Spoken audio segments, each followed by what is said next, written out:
Audio Jungle.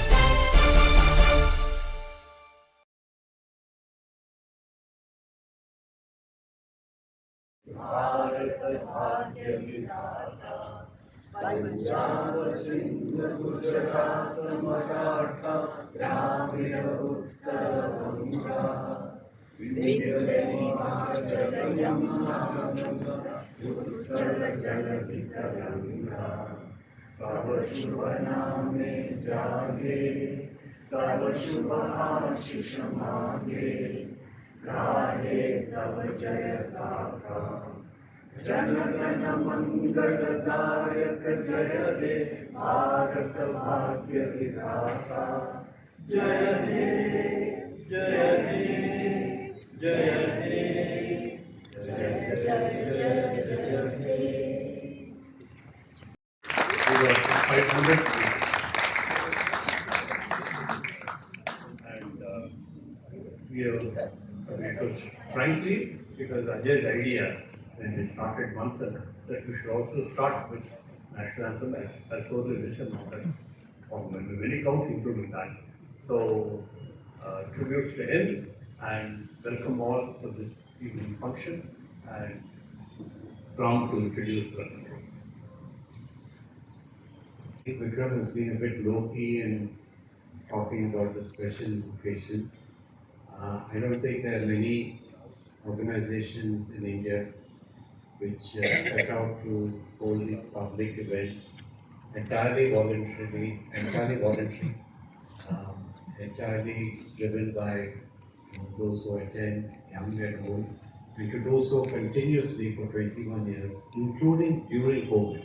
Of course, it was not in person, but I remember Ajay was so particular that we continue these events during COVID.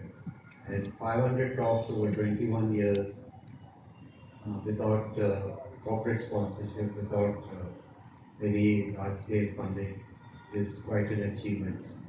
And I think it's all the energy and drive of Vikram and Ajay. And Ajay, wherever he is, he will be quietly smiling to himself, although complaining that we are not doing it more often these days. Today we are going to have a talk by Ratin Roy. Ratin Roy, who has spoken at MANTHAN quite a few times before, most recently at the Samvad last October. And the topic is around the budget, it's not on the budget. Budget is of course 2 weeks old, but despite what the headlines said, it was not just a nondescript budget, but as Ratin will talk about, it's a rather inappropriate budget for these times, given our fiscal situation, which is again not as good as the government media managers have made it out to be. And a special occasion this year, this is the first year of the award of the 16th Finance Commission. So it is of great significance both for the centre and especially for the states. And as you would know, Ratin himself as a fiscal finance, public finance expert who was the chief economist of the 13th Finance Commission. So he has great insight into these matters. So we look forward to your Ratin.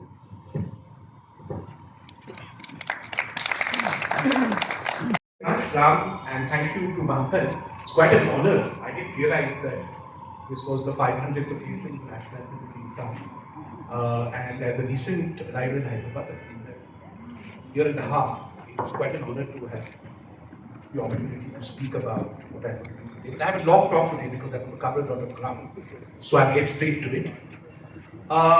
If you look at my title, it said Fiscal Peninsula Quandaries and India's fiscal problems.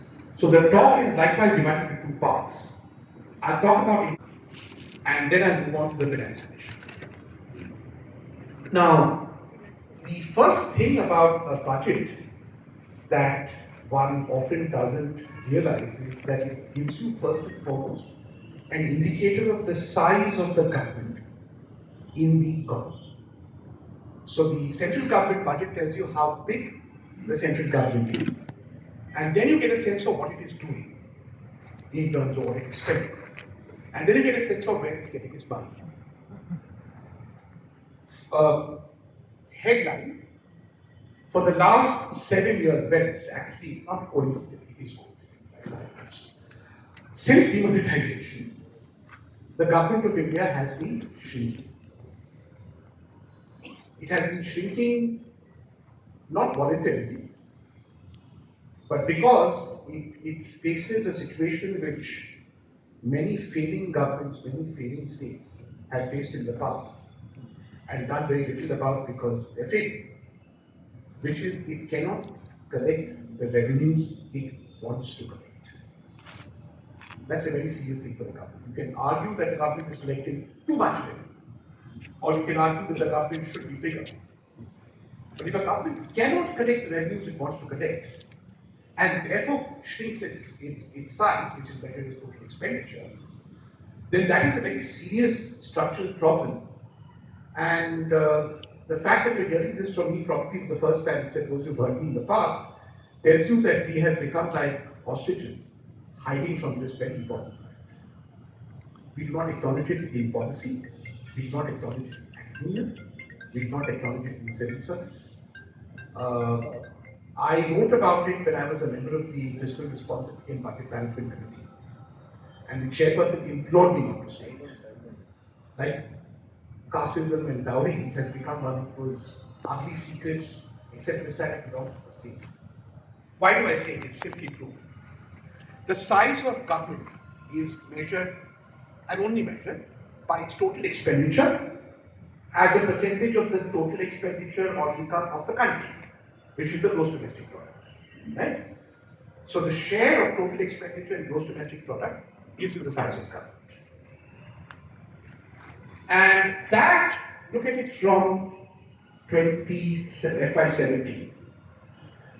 FY17, it starts falling, and by FY19 it has fallen by 0.6% of GDP. That's 0.5% of GDP. To give you some indication of what that is, that was roughly equal to total health spending by the government of India in 2017. Okay?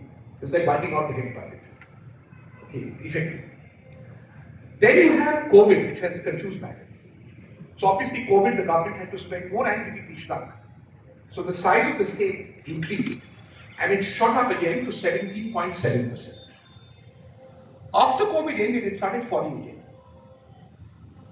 And now it is 13.6% of GDP. Next year, it will be 13, and we are back to where it was in 2017. So the first thing is the government is not spending more. It spent more during COVID, now recovering from that spending and actually reducing spending. There has been a complete collapse. And from the Mughal Empire to Chhatrapati Shivaji Maharaj to, I don't know about the Nizam of Hyderabad, I believe he was very heavy and frequent public finances because he was stingy. But to any empire, you see the Romans, right? Song dynasty. When they fail to collect the revenue that they wish to collect, having all the instruments of coercive power in their hands, then that spells doom on for revenue. And revenue receipts have basically been constant between, in the last 10 years, 8.9% of GDP then, it's 8.9% of GDP now. The collapse has come because the two other sources of revenue. So revenue receipts is basically tax and non-tax revenues. And then you have one other source of revenue before you start borrowing. And that is what any zamindar does when they are broke. You sell your assets. Okay. So the government of India embarked on a very, very ambitious program of asset sale, which we call technically disinvestment. But that ambition was never met. In 2017-18, FY, you always take the second year. In 2017-18, disinvestment, which is asset sales, were 0.6% of GDP, and they have collapsed down to 0.2% in FY27. So in 10 years, disinvestment receipts actually shrunk. And that the government has shouted. First, the government was very pro disinvestment. Then they started saying that they were power because they couldn't disinvest. Then they said we publish it and make profit. Like this, if it could make profits, it would have. It doesn't. I mean, on the whole, so you're going to get much less. You see non-tax. Because if the public sector makes profits, those profits come into non-tax. Right? To give you an idea of how brazenly incompetent this government was in disinvestment, they budgeted in 2018-19 for 2,70,000 crores of disinvestment. They managed 21,000 crores. That is only 10% of their fiscal target. The gentleman responsible is now the chairman of SEBI, but accountant, not responsible. And I remember those days because they said we will sell LIC. I said you can't do it on the mochi. Sitting in a bhavan, you can't disinvest LIC. Anybody from Bombay, I know that. Okay, this is not like selling some Tehsildar Paris. It's a complex business. So you have to do it properly, employ a good bunch of private sector people, do due diligence, find out the market. You have the Mona Lisa problem, which is any price you get for LIC, they'll say you sold it for 2 little something. Announce targets like LIC. Start small. Set 5% of Canada Bank. Okay, औकात तो तुम्हारी इतना ही. Profitability has not been competent with these, sales and things. They were sold. That is loss-taking thing called Air India. It took them 5 years to sell it for 1 million. Okay, and I take out a lot of data. So disinvestment has been a mess and it continues to be a mess. You can see again, this year they said 47,000 crores. Madam Finance Minister moderated her expectations after this. Even that, it's still not able to do it. 34,000 crores. Now this political rhetoric, public sector, ठीक है, all that is rubbish because non-tax revenue, which is largely public sector profits and there's a twist in it, that has actually also declined from 1.7% of GDP to 1.7%, 1.77 to 1.7. Okay, so quickly review these numbers again, they're important. Expenditure is falling. It is falling because revenue receipts are flat, disinvestment is. The government is unable to disinvest and non-tax revenues are stagnant and falling. Therefore, on the non-tax revenue side, there is one more catch, which I will tell you. It's the second bullet. RBI is the Reserve Bank of India. Last I heard, or any civilized person heard, ask anybody, a basic undergraduate economist, you do not expect the reserve, it should be an error item.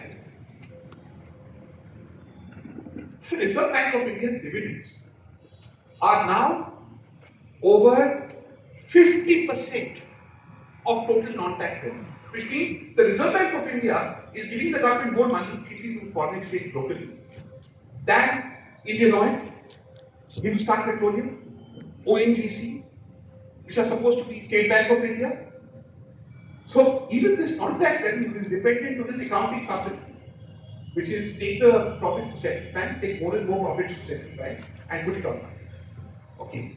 Just remember, when I tell colleagues abroad about this, they start laughing. Are you serious? Are you a serious country? I'm not a G20 country. I cannot believe. And you're saying that your central bank dividends are the source of profits.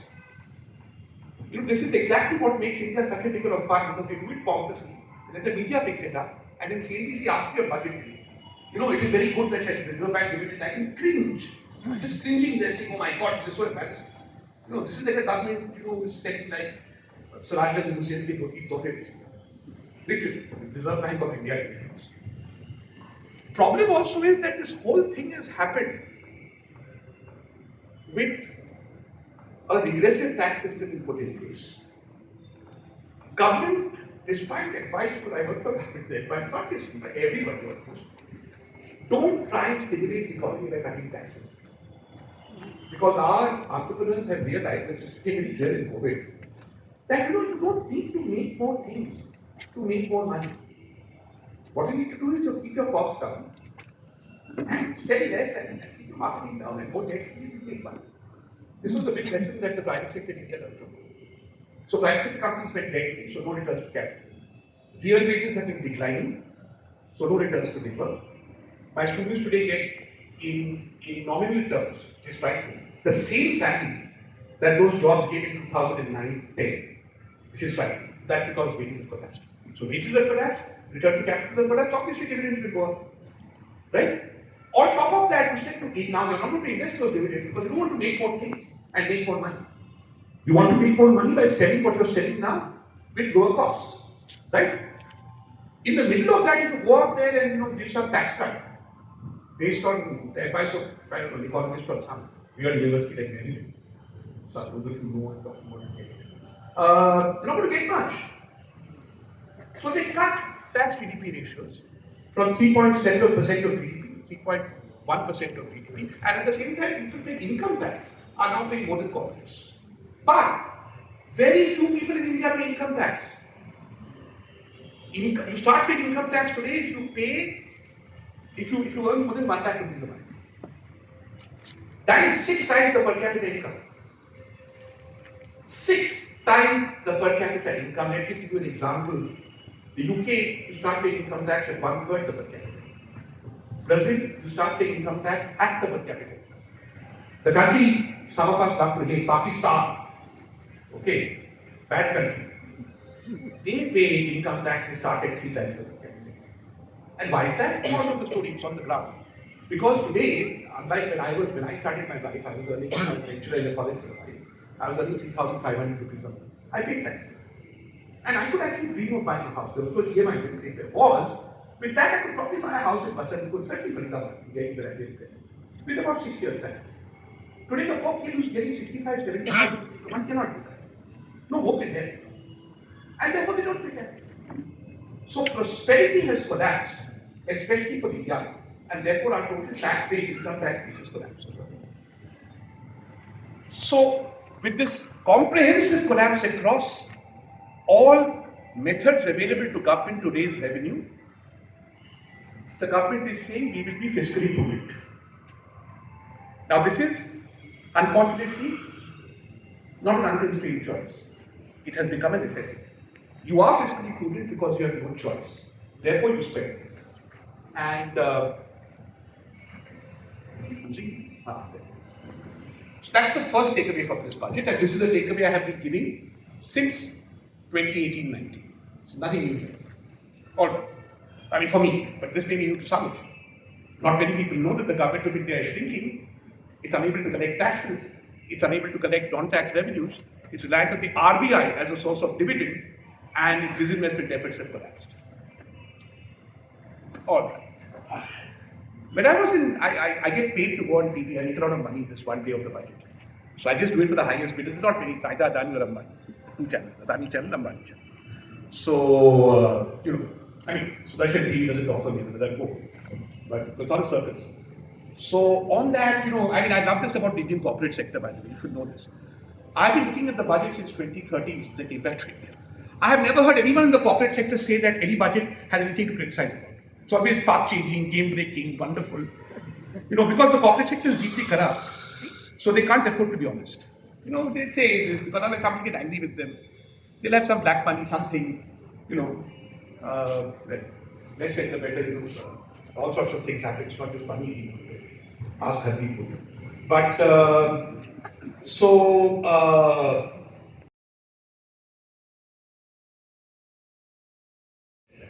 So that 10% extra that South Indian states got is actually more like 2%, which is why all the southern states have seen very tiny increases in their allocations relative to the last commission. Tamil Nadu has seen no increase. Karnataka has seen the most, but that's actually very small, and it's rightly got. So the problem has not gone. And states like UP and Bihar continue to receive the largest chunk of resources.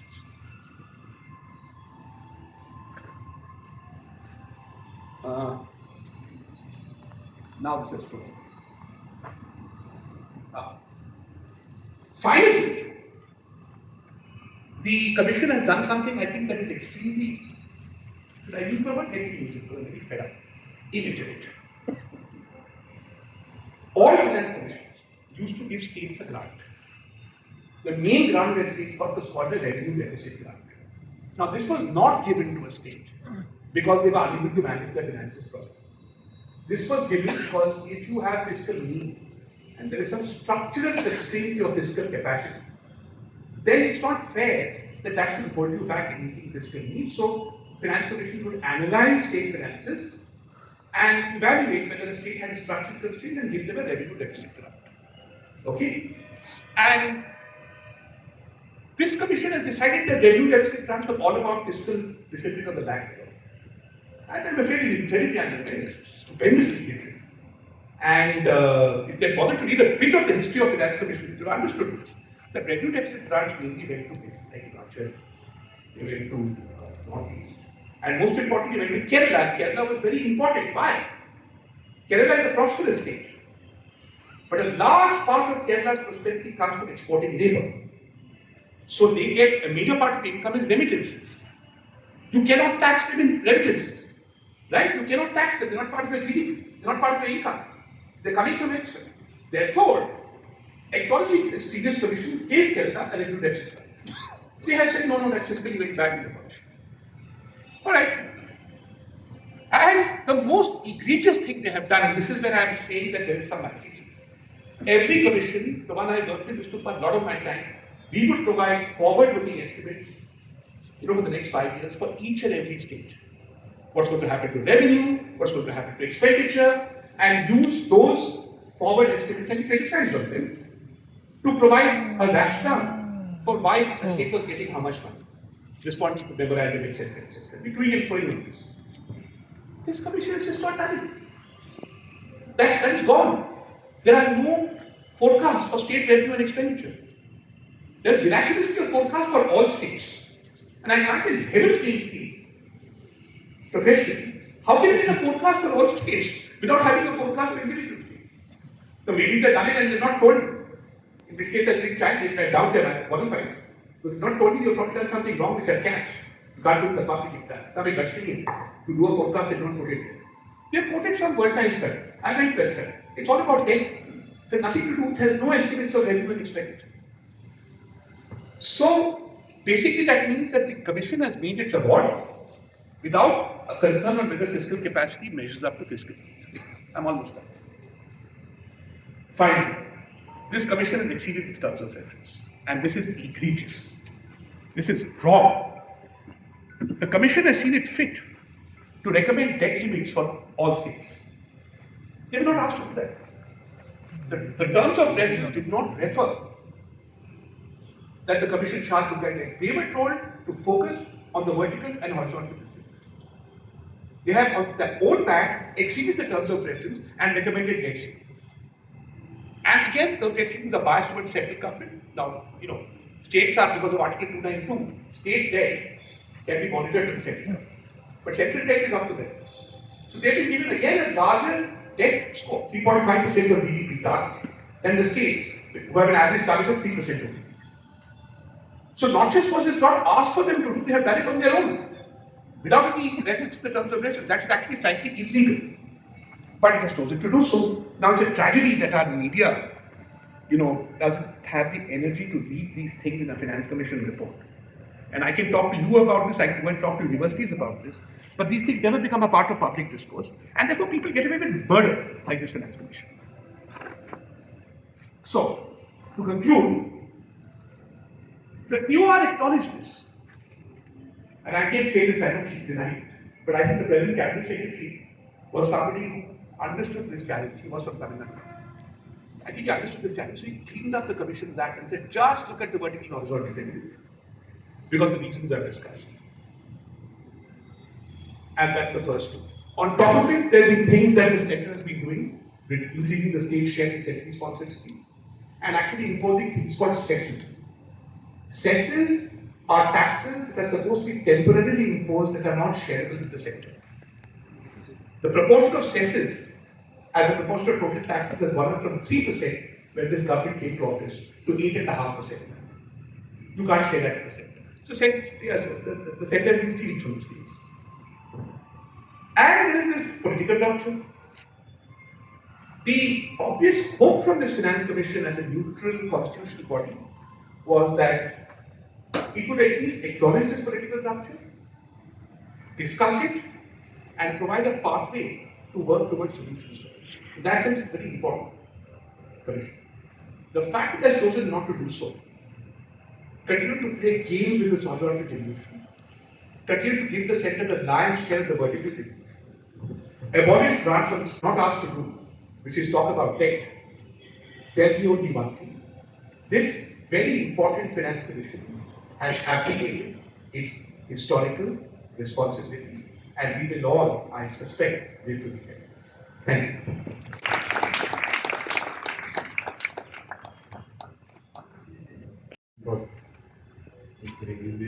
talk and explaining what is otherwise a very dense and opaque subject, although it is such an important one. Explaining it, working on the commission and the importance of this commission, where its application begins, responsibility. We can now take some questions. As good as I expected. So, do you think when it comes to India's fiscal centralization post GST, do you think it has created some constitutional tensions when it comes to the idea of cooperative federalism? What cooperative federalism? Like center-state relations. No, federalism, sorry, Cooperative in that sense ever. I'd say that even the second best, which is consultative federalism, good question, has come down rather sharply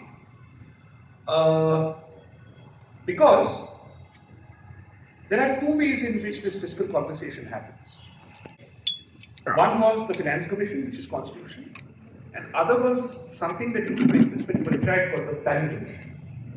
The Planning Commission used to also had a role to play in deciding how they would contribute central resources to the development expenditures of states. Because there was a plan. Plan is a bad word, you don't know what is happening in 2020. Right? There are no plans anymore, there's only Exit Bharat. So when that happened, then there was a development conversation happening, and then there was a more fiscal conversation happening. Planning Commission was abolished in 2014, as soon as this government came to office for the first time, and replaced by something called Niti Aayog, which is a delightful place to work because there is no work. So if you know somebody in the central government, very easy place to get a nepo job. So try it. It's a pleasant place to work, you get well paid, and you can do things like AI for the future, aspirational districts. So if you enjoy a mix of PR and social science, it's a fabulous place to work. But it doesn't do the hard work of telling you what stuff it looks like in 2030, or understanding, having a conversation on the development needs of the states versus the center. That went. There was also this conversation that was happening on centrally sponsored schemes, as I was mentioning. That conversation has now become a one-way conversation, where the center decides unilaterally that this is going to be the cost sharing, and these are going to be the terms on which you get money. So there is cooperative federalism happening as a matter of resistance to the center in non-BJP states. But otherwise, there is either acquiescence or no federalism. Play a huge role in the decisions that are made during the budget. No. Like, No. Because there isn't that much politics. What are you going to do in South India? At the most, you can do what Tamil Nadu did, which is say we won't take your budget. That takes a lot of guts to do, because frankly, you're also playing the same game. So it's not as if the Chief Minister of Telangana or the Chief Minister of, with all due respect to them, Tamil Nadu, is saying, oh my God, I'm going to transform health, education, water, sanitation. No, they are also saying, I'll do this scheme, some Batukamma scheme, some Ladli scheme, something, handouts, compensatory expenditures. So when you're doing that, and why are you doing it? Remember what I said. Because that is, I think, something that is universal. Now, politicians have understood that this is a very easy way to get votes in the short term. There is no need to do the hard work of either Vikas or Manav Vikas, which is human development. So then, you're on the same page politically. Then you're just squabbling for funds and credit. That is frankly, as citizens, it's not really interesting. Yes, sir. Can you delve into the competence and the quality of the people who constituted this, knowing that Panning Griya, who was supposed to be the vice chairman of Niti Aayog, was supposed to be heading that? I think part of the answer you gave earlier reflects on what the 16th Finance Commission has actually achieved, in my opinion, the way it is going. But can you share who are the other members who made up the 16th Finance Commission, and what is your personal assessment of them from the point of view of, professional assessment of them, in case they have ever worked with in your circles earlier in the years? How do you play poker? Even you play poker? Okay, so at this time, good. So I should ask your question factually. The chairman of the commission was Dr. Anil Panagaria, who, yes, used to be the vice chairman of the Niti Aayog, and otherwise Professor at Columbia University, and before that at MANTHAN. He was joined part-time by a gentleman called Soumya Kanti Ghosh, who is the chief economist of SBI. There was a journalist appointed to the commission, first time in the commission, but he quit in 3 months. There was a very competent IAS officer called Jha, who was appointed for that. For reasons officially unknown to me, quit in a year. And therefore the commission was left with these two and a lady called Annie Matthew, who is not from the IAS, and therefore is going to piece of states, it's from some central something. Civil accounts or retail accounts. Spent a whole life, so normally from Kerala, but spent a whole life in accounts. That was the composition of the commission. And most important for me, the commission had no chief economist. For the first time in the history of the finance commission. There were no economists. There were some outside advisors from HSBC, quite competent, but they didn't have any economic study within the commission. I can't say more than that, but I don't know. No, Probably a great job. I report in the first 3 pages gives an elaborate 4-paragraph description of how they did not have an office and that hampered their entire. Okay, that and every commission. We didn't have Zoom. 14th commission, Dr. Reddy's commission took 9 months to get an office, and NKC, despite being a player in Delhi, took 4 months to get an office. So that is hardly an excuse. I mean, there is always an IPFT, the institution has to be head. They normally camp there and do their work. So not getting an office shouldn't necessarily limit application of mine, but perhaps they know something I don't. No, the point I'm making is that we. That is interesting. That is maybe, perhaps, they wanted to make a point I'm not able to understand. I want to ask, 5 years or 8 years ago, our farmers' income has doubled. It's a budget statement. If that it will double in so and so time. 3 years back, we said that India will be self-sufficient in oilseed production by 2028 or something. Nothing much of that. 2 years back, we said that India has a millet revolution and coined a new word, Sri Anna, for that. This year, the millet, whatever crop production it is, has got 30% less allocation. And it will still have the revolution, I'm sure. I don't know how the agricultural scheme is working and what direction. So I don't know what the kind of audit will happen. So the process in government is that the budget speech of the finance minister is an accountability document. And every civil servant is cursed with having to report. And a finance minister, you're not asked to comment on the targets discussed. You're asked to comment on the amounts that were laid out. So I can say we will have a village revolution, and now the village revolution have the sweet little body, tend to process your getting. They would look at these things and reflect on them and comment on them in the annual plan. All those days are gone. So whether it is millets, public farmers' income I was involved in. I know that the report that was written on how to do it, I don't know where it is. Nobody ever read it. The once the slogan came out, it was enough.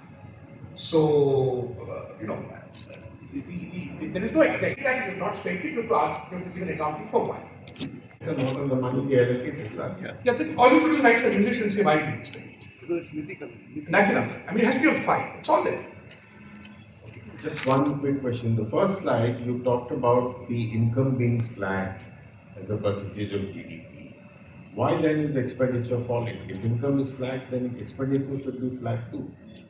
Expenditure is falling because expenditure always exceeds income by the total amount the government borrows, which I told you. Right?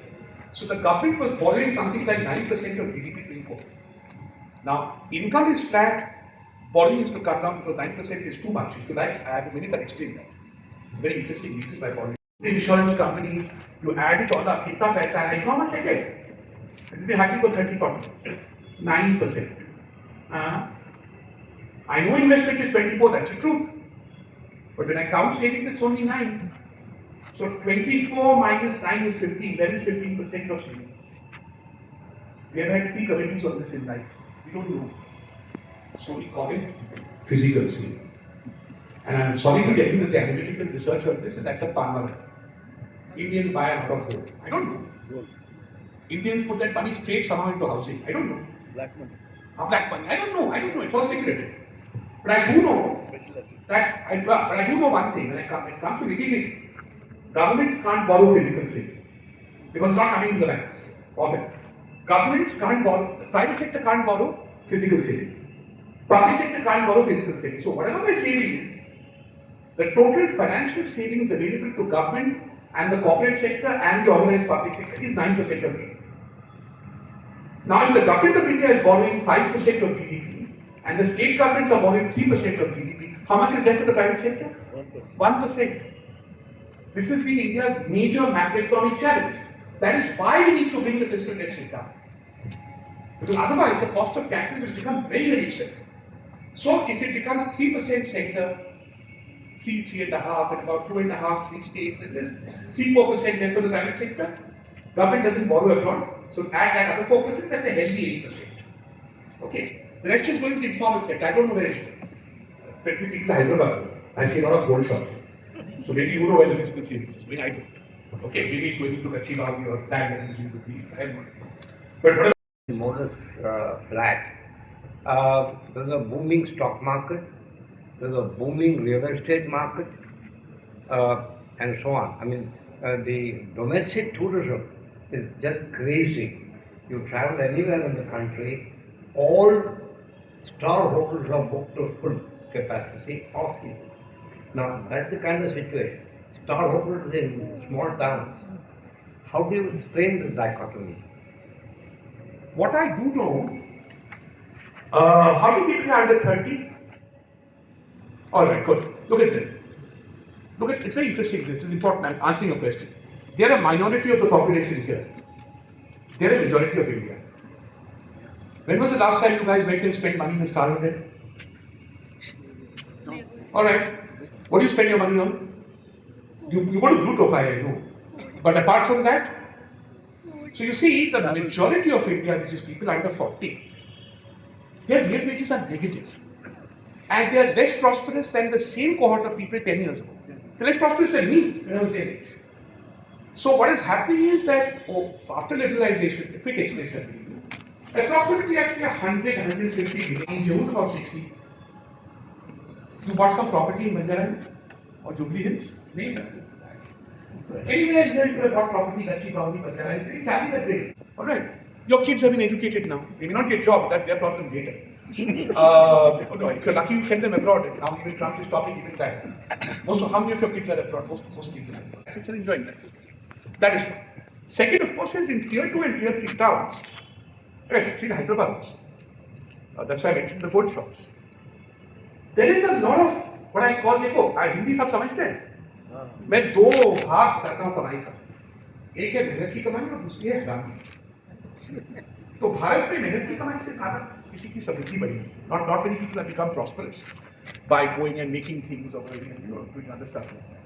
Prosperous, fine. My standards have become prosperous, but not like my neighbor who owns. How many flats is he on? 2,000 flats. Okay, he's a jewelry business. So he comes to house as well. Street fair. So here, just imagine the kind of consumption that would fuel. I go to this shop. I go and I get a discount on my car. Only by electricity. It's called food fit. Okay, they know how they know how to cut my hair. So I'm spending huge amount of money. That shop is always full of people, and you know what? They all pay cash. I mean, Vijay Diagnostics, they all pay cash. So there is a whole cash economy, which is used either for conspicuous consumption or stuff like this, which the income tax department who think that if you get skilled and you work hard, you will grow old and prosper. All those things may have been true when I was a young man, they are not true now. And this is something we should worry about for that. Two questions. Some of the topics you mentioned here are also happening in New York and places like that where Doran has been elected because the young people are not able to afford housing and things like that. One question on actually, do you see any parallels? And second is, what do you think about the delimitation and how it's going to impact the South? Because we lose literally all the power. And then, is there any point of being in the union, per se? We just sang the national anthem. When we start singing the national song, I'll answer that question. But the full version. The full version. I'm part of a global study which shows that this problem with the younger generation that you guys are facing is true of all countries in the world. In the sense that this is for the first time in the last 150 years, with the generation entering adulthood, by which I mean 80 years, after 2015 will be poorer than every generation, than the previous generation. This has not been true of our generation, but generation before us. My grandfather was more prosperous than him. Great grandfather, fine. No, unless my great grandfather was before him, but they were not. So normal health and no cancer. Right? Then your grandfather is more prosperous than your great grandfather, and your father is more prosperous than him, and I'm more prosperous than my parents. That is what you would expect in a country that is, especially in a country that is developing, that is not at their full potential. Each generation should be, in fact, getting disproportionately more prosperous. So while it is true of the whole world, it is particularly worrying in India because it shows that we are becoming, it's a separate story and I won't go into it, but let me put it this way. There's a large class of families that are completely irrelevant, some kind of organized society. There are three options. One is that by the South investing, that's my preferred option. The North develops. By the South investing. Okay. Let me give you my favorite example. Apologies to everyone, especially my wife, who has heard this 1,000 times. Not this shirt. Whose shirt? Somebody's shirt here at your cost 3,000 rupees. Bought in Marks and Spencer or something. Those shirts all 99% made in India. But the shirts that cost 300 rupees are made in Bangladesh or Vietnam or China. Now, this has been bothering me for 10 years. So I'm actually going to ask, how is it we make these shirts for rich people? We can't make shirts not for poor people. Just for people with less income. Poor people like MANTHAN. So if you wear a shirt, you are earning double the minimum wage at least. If you ask them in South India, where the shirts are made, in Tirupur and India, they'll say that wage rates are too high, they won't do it. So South India, because again, reason is you have to go add a lot of sociology involved. These things are cast by Eastern India or Northern India. They'll give you 100 reasons for it. But they don't, that's the bottom line. And I can't see any pathway to making them do it. Language. Huh? Big language issue. Language हो सकता है, जो भी हो सकता है, लेकिन धंधा करना है यार. I'm a capitalist. धंधा करो, जाके shirt changing the pattern of interest. Two things actually are very joyful and with great prosperity in either desperately in order to health is. We should double as a proportion of GDP.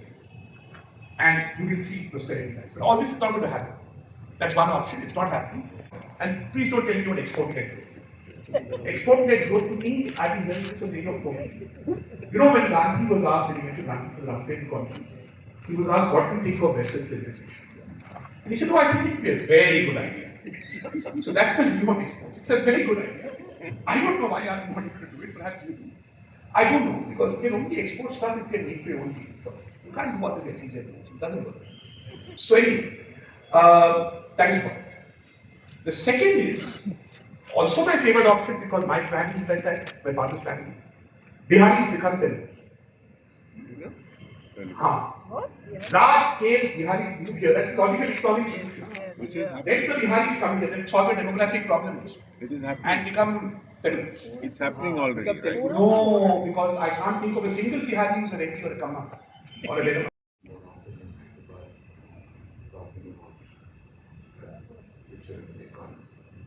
Thank you. For the 500 there, I would like to...